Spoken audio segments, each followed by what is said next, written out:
Hello. അപ്പോ ഞങ്ങൾ കുറച്ച് നാളായല്ലേ ഫേസ് ടു ഫേസ് ഇങ്ങനെ സംസാരിച്ചിട്ട്. ഇന്നിപ്പോ സംസാരിക്കാനുള്ള സാഹചര്യം എന്താണെന്ന് വെച്ച് കഴിഞ്ഞാല്, ഞാൻ അറിയാലോ, ഞാനിപ്പം DC ആയിട്ട് KSRTC സ്വിഫ്റ്റിൽ കയറിയിട്ടുണ്ട്. ഞാൻ കാറ്റിക്കൽ ഡിപ്പോയിലാണ് പോസ്റ്റിംഗ് വന്നേക്കുന്നത്. അപ്പം അതുമായിട്ട് ബന്ധപ്പെട്ട് കുറേ ആൾക്കാർ ഡൗട്ടുണ്ട്, എന്തിനാ ഈ പണി കളഞ്ഞിട്ട് പോയത്, ഇതിൽ കയറുമ്പോൾ അറിയാം എന്നൊക്കെ പറഞ്ഞ് കുറേ ഞാൻ കമന്റ് ആയിട്ട് തന്നെ വായിക്കുന്നുണ്ട്. ഉള്ള പണി കളഞ്ഞിട്ട് ഇത് പോവേണ്ട ആവശ്യം ഉണ്ടായിരുന്നോ എന്നൊക്കെ ചോദിക്കുന്ന കുറച്ച് ആൾക്കാരുണ്ട് കേട്ടോ. അപ്പൊ അവർക്ക് വേണ്ടിയിട്ടുള്ള റിപ്ലൈ ആയിട്ടാണ് ഞാൻ ഈ ഒരു വീഡിയോ തന്നെ ചെയ്യുന്നത് കേട്ടോ. അപ്പൊ ഞാൻ വീഡിയോ മൈക്ക് വെച്ച് പറയുന്നത് വെച്ചാൽ നല്ല വ്യക്തമായിട്ട് കേൾക്കാൻ വേണ്ടിയിട്ടാണ്. എനിക്ക് ഫാൻ ഇട്ടേക്കുന്നതുകൊണ്ട് സൗണ്ട് ഭയങ്കര ഇറിറ്റേഷൻ ആയിട്ട് വരുന്നുണ്ട് കേട്ടോ. അപ്പോൾ എന്താണെന്ന് വെച്ച് കഴിഞ്ഞാൽ, എൻ്റെ ഫീൽഡ് അക്കൗണ്ടന്റ് ആണ്. ഞാൻ 10 വർഷം കൊണ്ട് അക്കൗണ്ട്സ് ഫീൽഡിലാണ് വർക്ക് ചെയ്യുന്നത്. 10 വർഷം, ഏകദേശം 10 വർഷം അടുപ്പിച്ചായിട്ടുണ്ട്. 10 വർഷം ഞാനിപ്പോൾ ലാസ്റ്റ് ഒരു 6 വർഷമായി ഒരു സ്ഥാപനത്തിലാണ് വർക്ക് ചെയ്തുകൊണ്ടിരിക്കുന്നത്. എല്ലാവർക്കും അറിയാമായിരിക്കുമല്ലോ, ക്രിസ്റ്റൽ HB ഗ്യാസ്. അവിടെ എന്ന് വെച്ചാൽ ഞങ്ങളുടെ അക്കൗണ്ടന്റ് ആയിട്ട് വർക്ക് ചെയ്യുന്നവർക്ക് അറിയാം അതിന്റെ ബുദ്ധിമുട്ട് എന്താന്നുള്ളത്. നമുക്ക് ഒരു ദിവസം ലീവ് എടുത്തു കഴിഞ്ഞാൽ എന്തായിരിക്കും പിറ്റേ ദിവസത്തെ അവസ്ഥ എന്നുള്ളത് അക്കൗണ്ട് ഫീൽഡിൽ വർക്ക് ചെയ്യുന്നവർക്ക് മാത്രമേ അറിയാൻ പറ്റുള്ളൂ. പുറമേ നോക്കുന്നവർക്ക് അത് സുഖപണിയായിട്ട് തോന്നും, നല്ല പണിയില്ലായ്മയായിട്ടൊക്കെ തോന്നും, പക്ഷെ നല്ല പണിയാണ് കേട്ടോ. ഞങ്ങളെ സംബന്ധിച്ച് ഞങ്ങൾ ഓഡിറ്റിങ്ങിലുള്ള എല്ലാ സംഭവങ്ങളും നമ്മൾ അവിടെ നിന്ന് റെഡിയാക്കി കൊടുക്കുന്നുണ്ട്. പിന്നെ സിലിണ്ടർ സപ്ലൈ ആയതുകൊണ്ട് തന്നെ ബില്ലുകളെല്ലാം ഡെയിലി നമുക്ക് അടിച്ച് മാറ്റേണ്ട ആവശ്യമുണ്ട്. സപ്ലൈ പോകുന്നവർക്ക് കൊടുത്തേക്കണം. അപ്പം ഞാനൊരു 6 വർഷം വരെ ഞാൻ ഇവിടെ വലിയ ലീവുകളൊന്നും എടുക്കാണ്ട് നിന്ന്. കാരണം എൻ്റെ ജോലി പെൻഡിങ് ആവാതിരിക്കാൻ വേണ്ടി മാത്രമാണ്. ലീവ് കിട്ടാത്തതുകൊണ്ടൊന്നുമല്ല, ലീവൊക്കെ ഉണ്ട്, പക്ഷേ ലീവ് എടുത്തു കഴിഞ്ഞാൽ എനിക്ക് തന്നെയാണ് പണി. അതുകൊണ്ട് ഞാൻ എടുക്കാറില്ല. കാരണം അറിയാലോ, ഇന്നിപ്പോൾ ക്ലോസിംഗ് ബാലൻസ് കിട്ടിയാലേ നമുക്ക് അടുത്ത ദിവസത്തെ ഓപ്പണിംഗ് ഇട്ടത് ചെയ്ത് കറക്റ്റാക്കി എടുക്കാൻ പറ്റുള്ളൂ. അപ്പോൾ അങ്ങനെയൊക്കെ കുറേ ബുദ്ധിമുട്ടുള്ളതുകൊണ്ട് ഞാൻ ലീവുകളൊന്നും എടുക്കാറില്ല. ശരി തന്നെയാണ്. അപ്പോ എന്താന്ന് വെച്ച് കഴിഞ്ഞാല്, നമുക്ക് പുറമേ നോക്കുന്നവർക്ക് അക്കൗണ്ടന്റ് ജോലി നല്ല സുഖമായിട്ട് തോന്നും. AC ഇരുന്നാ മതി, ഒന്നുമില്ല അവിടെ പണി എന്ന് എൻ്റെ സ്വന്തം കെട്ടിയവൻ തന്നെ പറയാറുണ്ട്. നിനക്ക് നല്ല സുഖ പണിയല്ലേ എന്ന് പറയും. പക്ഷെ ആ സുഖ പണി എന്താന്നുള്ള ആ സീറ്റ് ഇരുന്ന് ചെയ്ത് നോക്കുമ്പോഴേ അറിയാൻ പറ്റൂ. ആ ഫീൽഡിൽ നിൽക്കുന്നിടത്ത് ചോദിച്ചു കഴിഞ്ഞാൽ നല്ലപോലെ അറിയാം. ഞാൻ ഒന്നും പ്രത്യേകം പറഞ്ഞു കൊടുക്കേണ്ട ആവശ്യമില്ല. ഞങ്ങൾ ഈ ഒരു ഇതായതുകൊണ്ടാണ്, ഏജൻസി ആയതുകൊണ്ടാണ് നമുക്ക് ഡെയിലി കുറേ കളക്ഷൻസും കാര്യങ്ങളൊക്കെ വരുന്നുണ്ട്. അപ്പോൾ അതെല്ലാം അപ് ടു ഡേറ്റ് കൊടുത്താലേ പറ്റുള്ളൂ. അല്ല ഹോസ്പിറ്റൽ ഫീൽഡിലൊക്കെ ആണെന്നുണ്ടെങ്കിൽ പിന്നും ഒരു റെസ്റ്റ് കിട്ടും. കാരണം അന്നത്തെ ദിവസം രാവിലെ ഷിഫ്റ്റിലുള്ളവർ ക്ലോസ് ചെയ്ത് പോയി കഴിഞ്ഞാൽ പിന്നെ നമുക്ക് അടുത്ത ദിവസം നോക്കിയാൽ മതി. അങ്ങനെയൊക്കെ ഉണ്ട്. അപ്പം ഞാൻ എന്തായാലും ഈ ഒരു ഫീൽഡിൽ നിന്ന് ഇറങ്ങിയിട്ട് വേറെ ഹോസ്പിറ്റലോ അങ്ങനെ എന്തെങ്കിലും ഒന്ന് നോക്കാൻ വേണ്ടി, കുറച്ചുകൂടെ റിലാക്സേഷൻ ഉള്ള സ്ഥലത്തോട്ട് അക്കൗണ്ട്സ് നോക്കാൻ വേണ്ടി ഇരിക്കുകയായിരുന്നു. അപ്പോഴാണ് എനിക്ക് ഇത് വന്നത്, KSRTC ഷിഫ്റ്റിന്റെ നോട്ടിഫിക്കേഷൻ വന്നത്. അതിന് മുന്നേ ഞാൻ ഹെവി എടുക്കുക. അപ്പോൾ ഇങ്ങനെ നോട്ടിഫിക്കേഷൻ വന്നപ്പോഴത്തേക്ക് ഞാൻ അപ്ലൈ ചെയ്യാൻ നോക്കിയപ്പോൾ ഹെവി വേണമെന്ന് പറഞ്ഞു. അങ്ങനെ ഞാൻ ബൈജു ഏട്ടൻ്റെ സഹായത്തോടെ ഹെവി എടുത്തു. പുള്ളിക്കാരൻ തന്നെയാണ് ഫസ്റ്റ് എനിക്ക് ഫസ്റ്റ് നോട്ടിഫിക്കേഷൻ അയച്ചു, നീ അപ്ലൈ ചെയ്യും, നിന്റെ ഇഷ്ടമല്ലേ, നിനക്ക് ഇഷ്ടപ്പെട്ട ഫീൽഡ് അല്ലേ. പുള്ളിക്കാരൻ KSRTC ഡ്രൈവറാണ്. അപ്പോൾ പുള്ളിക്കാരൻ പറഞ്ഞു, നീ എന്തായാലും കൊടുക്കുന്നുണ്ടോ. എനിക്ക് ഫസ്റ്റ് ഇത് നോട്ടിഫിക്കേഷൻ വന്നപ്പോൾ അയച്ചതെന്നാ ചേട്ടനാണ് കേട്ടോ. അത് ഞാൻ കണ്ടില്ലെങ്കിൽ ഞാനത് അപ്ലൈ ചെയ്യത്തില്ലായിരുന്നു, അത് വേറെ കാര്യം. അപ്പം അതുകൊണ്ട് അത് ചെയ്ത ശേഷം പിന്നെ എനിക്ക് കുറേ ആൾക്കാരായിട്ടോ, ഞാൻ ഇന്ന് സ്ഥിരം പോകുന്ന ബസ്സിൽ KMC അൽത്താഫ് ഏട്ടനാണ് എനിക്ക് കേട്ടോ അത് അയച്ചു തന്നു. അങ്ങനെ പിന്നെ എൻ്റെ ഈ ഏരിയയിലുള്ളതൊക്കെ ഞാൻ ഹെവി എടുത്തെന്ന് പറഞ്ഞപ്പോഴത്തേക്ക് എനിക്ക് അയച്ചു തന്നു കേട്ടോ. അടുത്തടുത്തുള്ളതൊക്കെ ഈ ഒരു ഫീൽഡിലോട്ട് ഞാൻ പോകുന്നത് നല്ലതെന്ന് വിചാരിച്ചിട്ടുള്ള കുറേ ആൾക്കാർ ഈ ഗ്രൂപ്പിലൊക്കെ നോട്ടിഫിക്കേഷൻ വന്നപ്പോൾ എല്ലാവരും എനിക്ക് കിട്ടുന്നുണ്ട്. കുറേ ആൾക്കാരുണ്ട്, ഓരോരുത്തരുടെ പേരെടുത്ത് പറയാൻ എനിക്ക് പറ്റത്തില്ല, അത്രയും ആൾക്കാർ എനിക്ക് സപ്പോർട്ടായിട്ട് നിന്നിട്ടുണ്ട്. അത് അപ്പോൾ അവർക്ക് ആ ഫീൽഡിലോട്ട് വരാനുള്ള ഇഷ്ടം കൊണ്ടായിരിക്കാണല്ലോ എനിക്കത് അയച്ചു തരുന്നത്. ഞാൻ അങ്ങനെ ഹെവി എടുത്തു. അപ്പോഴത്തേക്ക് എല്ലാം പെട്ടെന്നായിരുന്നു. കാരണം ഞാൻ ഹെവി എടുക്കുന്നതിന് മുന്നേ ഒരു നോട്ടിഫിക്കേഷൻ വന്നിട്ടുണ്ടായിരുന്നു. അപ്പോൾ അതെനിക്ക് അപ്ലൈ ചെയ്യാൻ പറ്റിയില്ല, ഹെവി ഇല്ലാത്തതുകൊണ്ട്. പിന്നെ ഹെവി എടുത്ത് ഡിസംബറിൽ ഞാൻ ഹെവി എടുത്തതേ ഉള്ളൂ. 2 മാസത്തിനുള്ളിൽ തന്നെ അടുത്ത നോട്ടിഫിക്കേഷൻ വന്നു, അപ്ലൈ ചെയ്തു. ഒരു 10,000-3000 പേരുണ്ടായിരുന്നു. അതിനകത്തൊന്ന് സെലക്ഷൻ കിട്ടിയത് വളരെ ഒരു ലക്ക് എന്ന് തന്നെ പറയാം. കാരണം 3000 പേരിൽ ആകപ്പാടെ ഒരു 33 പേരെ ഇങ്ങനെ സെലക്ഷൻ കിട്ടിയിട്ടുള്ളൂ. അതിന് DC ആയിട്ടാണ് എടുത്തേക്കുന്നത് എല്ലാവരും തന്നെ.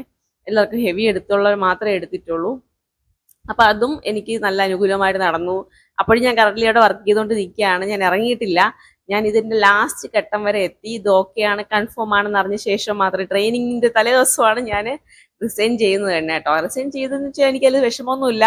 എനിക്കറിയാം എൻ്റെ ഫീൽഡ് എന്താണ്, ഞാൻ എന്താണ് ജോലി ചെയ്യുന്നത്. എനിക്കിനി 10 വർഷത്തെ എക്സ്പീരിയൻസും കൊണ്ട് എനിക്ക് എവിടെ പോയി കഴിഞ്ഞാലും സീനിയർ അക്കൗണ്ടായിട്ട് കയറാൻ പറ്റും എന്നുള്ളൊരു ഉറപ്പും എനിക്കുണ്ട്. അപ്പം എൻ്റെ കയ്യിൽ നിന്നുള്ള ജോലി പോയെന്ന് വെച്ചിട്ട്, ഈ ജോലി പോയെന്ന് വെച്ചിട്ട് ഞാൻ അടുത്തൊരു ജോലിയിൽ കയറത്തില്ല എന്നൊന്നുമില്ല. അതുകൊണ്ട് ആ ഒരു ഉറപ്പുള്ളതുകൊണ്ട് മാത്രമാണ് ഞാൻ ഈ ഫീൽഡിലേക്ക് ഇറങ്ങുന്നത്. KSRTC എന്നൊക്കെ കേൾക്കുമ്പോഴത്തേക്ക് എല്ലാവരും വിചാരിക്കും കൊള്ളാം, നല്ല ജോലി, അങ്ങനെ കുറച്ച് ചിന്തിക്കുന്ന ആൾക്കാർ ഒരു സൈഡിലുണ്ട്. പക്ഷേ ഇവർക്ക് ഇത് ആവശ്യം ഉണ്ടായിരുന്നു എന്ന് ചോദിക്കുന്ന കുറച്ച് ആൾക്കാർ, KSRTC വർക്ക് ചെയ്യുന്ന ആൾക്കാരൊക്കെ എന്നെ അങ്ങനെ തോന്നും. കാരണം അവർ എന്താണ്, നമുക്ക് പുറമേ നോക്കുന്നത് അത് ഇതണക്കാ, പുറമെ നോക്കുമ്പോൾ നമുക്ക് കൊള്ളാം, അയ്യോ KSRTC ചേട്ടൻ അല്ലെങ്കിൽ ചേച്ചി എന്ന് നമുക്ക് പറയും. പക്ഷെ അവിടെ അവര് എടുക്കുന്ന ജോലിയിൽ അവർ കാണിക്കുന്ന ആത്മാർത്ഥയും ബാക്കിയുള്ള അവർ കഴിക്കുന്ന ബുദ്ധിമുട്ടുകൾ അവർക്കേ അറിയത്തുള്ളൂ.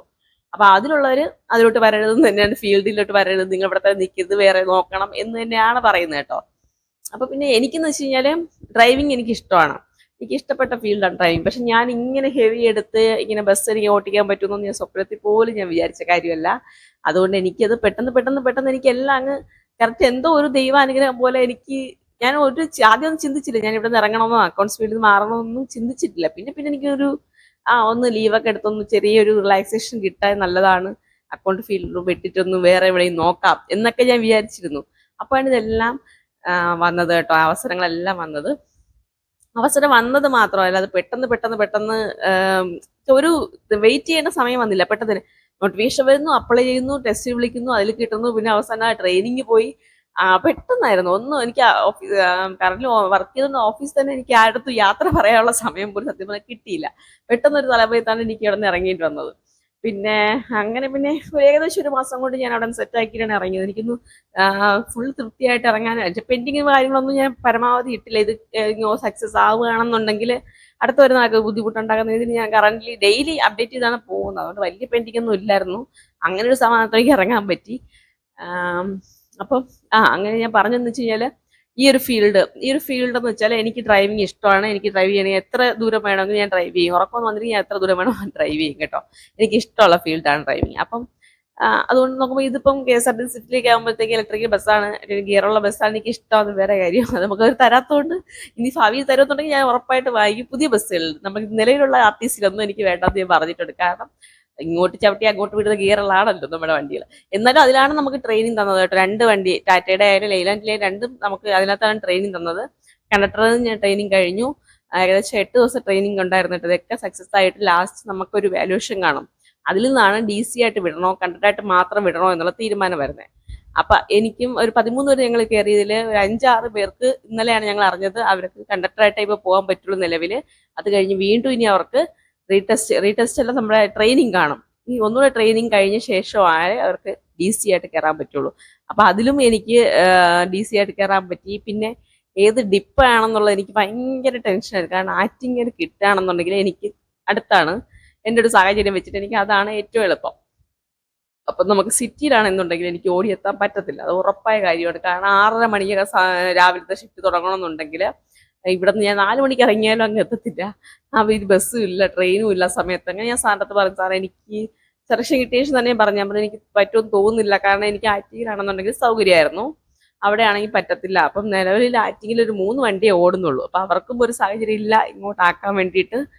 നോക്കട്ടെ ഞാൻ പറഞ്ഞു, ഇവിടെ ആണെങ്കിലും നോക്കത്തുള്ളൂ സാർ, അല്ലെങ്കിൽ അങ്ങോട്ടാണെങ്കിൽ എനിക്ക് പാടാണെന്ന് പറഞ്ഞു. അപ്പോൾ ഓക്കെ നോക്കാം എന്ന് പറഞ്ഞു. അപ്പൊ ഇന്നലെ അതും അനുകൂലമായിട്ട് എനിക്ക് ആറ്റിങ്ങൽ തന്നെ കിട്ടി. ഞാൻ 2-3 നേരം വിളിച്ച് സംസാരിച്ചു, കാരണം ഇങ്ങനെ കിട്ടാൻ പറ്റുമോ എന്നൊക്കെ രീതിയിലേ നമ്മുടെ ഇതിനകത്തൊക്കെ ഉള്ള യൂണിറ്റിലൊക്കെ ഉള്ളതൊക്കെ വിളിച്ചും ചോദിച്ചപ്പോൾ ഇപ്പോഴത്തെ സാഹചര്യത്തിൽ പാടായിരിക്കും കിട്ടാനെന്നൊക്കെ പറഞ്ഞു. അപ്പൊ ഞാൻ വിചാരിച്ചു, അപ്പൊ എന്തായാലും ഇവിടെ വരെ എത്തിയത് ചുമ്മാ വേസ്റ്റ് ആയല്ലോ എന്ന് വിചാരിച്ചു. ജോലി ഇത് കളഞ്ഞു. പക്ഷെ അതിലെനിക്ക് വലിയ ടെൻഷൻ ഒന്നുമില്ല കേട്ടോ. അടുത്ത ജോലി എനിക്ക് ഇവിടെ പോയാലും കിട്ടുന്നുള്ള ഉറപ്പുകളുണ്ട്, അതെനിക്ക് ടെൻഷൻ. പക്ഷെ ഇതെനിക്ക് ആഗ്രഹിച്ചിട്ട് കിട്ടാതെ പോവോ എന്നൊരു ടെൻഷൻ ഉണ്ടായിരുന്നു. ഇന്നലെയാണ് അത് പറഞ്ഞത്. ആറ്റിങ്ങൽ ഡിപ്പോയിൽ 2 പേർക്ക് പോസ്റ്റിംഗ് തന്നിട്ടുണ്ട് അവര്. ബാക്കിയുള്ള എല്ലാവരും സിറ്റിയിലോട്ട് ഇട്ടേക്കണ്ട, അല്ലെങ്കിൽ നോർമലി സിറ്റിയിലിട്ട് തെളിഞ്ഞ ശേഷമേ ഇങ്ങോട്ടൊക്കെ അവരുടെ ഹോം സിറ്റിയിൽ കിട്ടുള്ളൂ, അത് വേറെ കാര്യം. ഇതിപ്പോൾ ഞാൻ പുള്ളി എടുത്ത് 2 പ്രാവശ്യം പറഞ്ഞു, ഞാൻ അവിടെ ആണെങ്കിൽ എനിക്ക് പാടായിരിക്കും, വരാതിരിക്കാനേ പറ്റുള്ളൂ എന്ന് തന്നെ പറഞ്ഞു. കാരണം വീട്ടിൽ നമുക്കറിയാലോ സാഹചര്യം, ഞാനും ചേട്ടനും അമ്മോനും മാത്രമേ ഉള്ളൂ. അമ്മയെ കൊണ്ട് ഫുള്ള് ജോലികളായിട്ട് ഈ തലയായിക്കൊണ്ട് അവർ പെട്ടെന്ന് കിടപ്പാവും. അപ്പം അതും എനിക്ക് ഒട്ടും താല്പര്യമുള്ള കേസല്ല. അതുകൊണ്ട് തന്നെ ഞാൻ എങ്ങനെയെങ്കിലും ഒരു സൗകര്യത്തിന് ആറ്റിങ്ങൽ കിട്ടുകയാണെന്നുണ്ടെങ്കിൽ ഞാൻ അതെന്തായാലും ഉറപ്പായിട്ട് അത് എടുക്കാം എന്ന് വിചാരിച്ചിരിക്കുകയായിരുന്നു. അപ്പം എന്തായാലും സജീവമായിട്ട് തന്നെ എനിക്ക് ഇതുവരെയും നല്ല രീതിയിൽ മുന്നോട്ട് പോയിക്കൊണ്ടിരിക്കുകയാണ്.